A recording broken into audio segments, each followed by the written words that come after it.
Wisconsin. Never mind all Trojan radio. It's like all Wisconsin radio. Let's go to Green Bay. Teather. Teather, what's going on? How are you? Hey, not much, Jim. Thanks for the vine. I got to tell you, you look really good on TV, but I'm old school. I'm digging listening to you on the radio, so I'm going to stick with that. Thanks so much.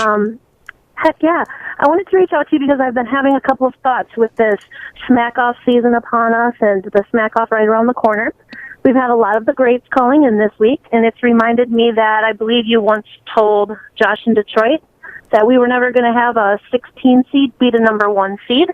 I'm pretty sure that happened here during March Madness. Cinderella stories are at place right now. So I think, just a suggestion, I propose maybe giving out some golden tickets to the 16 seeds of the jungle.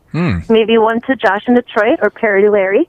Give them an opportunity to come up and have a chance to beat those number 1 seeds of the jungle like Lass or Benny in the smack-off this year. Also, in honor of some of your more senior callers lately, what if you started a whole new smack-off deal? The PGA has a senior tour. What if you have a senior tourney? You could call it Smacking Gums, and we could hear more stories from people like Marie on how Dan Marino steals newspapers from the newspaper machine. I mean, that stuff is radio gold, Jim. Finally, I got to tell you, I love the idea that today you finally said you were going to go on to 12's show. You on 12wood is something we all want to hear. To be honest with you, I think it would be advantageous for both of you. So go ahead, get on that show. I suggest the Smack-Off, War it being June 20th. That's my birthday. War 45 is still alive. Glad that man survived. And War Team Bake, baby. I'm out. All right, Teather, you did it. I want to see if you can get me to the top of the hour, but you got me almost there, Teather. Some of those ideas were better than some of the other ideas. All right, so she said for the smack-off, never mind that for the past 20 years I've been talking about how the smack-off is for the best of the best, invite only. Teather, in so many words, when she says a 16 can beat a 1 because it did just happen, never mind that the people she's talking about are not UMBC in any way, shape, or form. What she's advocating really for is not a 16 seed getting in, but rather letting everybody in. We're not talking about the 64 best, 65, 66, 68, whatever that number is. We're talking about every single program if you're asking me to let Parody Larry and even more Josh in Detroit in. They're not 16s. Josh a good enough dude, honestly. I like Josh. I don't like him that much as a caller because he's just not that good. No offense. But, bro, you're not a 16. You're not even a 64. You're not even a 128. You're not even a 256. You're like 315. You're like NAIA, except you're not NAIA. You're like D3.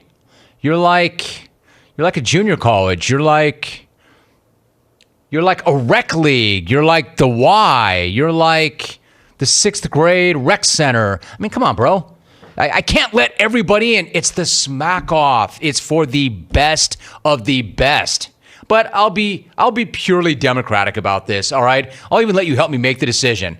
Teather says it's better because dreams are made and realized. Let them in. Clones, hit me up on Twitter right now. Follow me at Jim Rome and hit me up right now. Do you want Josh in Detroit in the smack-off? I'll take your input on that. Do you want Parody Larry in the smack-off? Do you want everybody in the smack-off? In fact, you know what? Don't do that. I've already made up my own mind. It's not happening. The better question would be, should I bring back the hack off? And that thing died a natural death. It used to be so bad it was good, and then it was just so bad. And that was that. Anyway, Teather, you sound great. You've got some good ideas. And when you say that me appearing on the Woodscopes would be advantageous to both of us, what you really mean is it would be advantageous to all of you. I'm just kidding. I'm going to do it. I'll do it. You got me on record. I'll do it. I'm looking right into the camera. I will do it. Will I do it this Friday? I don't know. I haven't gotten that far yet. Will I do it? Yes. Yes. How could I not do a show that's devoted to talking about how great this show is? Of course I will do it. It's just a matter of setting it up the right way. I want to make sure I'm sharp for y'all. Don't want to disappoint you. Don't want to let you down. And you've got to work for something. You have to have a goal. Can I tell you something? I've done this now almost 30 years. There are still a few people out there that I've always wanted to talk to that I have never spoken to. So the Woodscopes, as an example, how long has that thing been in effect? 6 months, 9 months? Is it even a year? It's not even a year. I've done this 30 years, and there's a handful of people that I have not spoken to that I still want to talk to. 30 years in.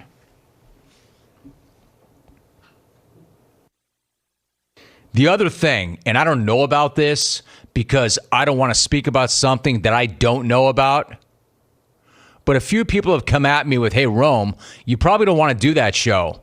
And my response is, oh, I'll do it. I really like where those guys are coming from.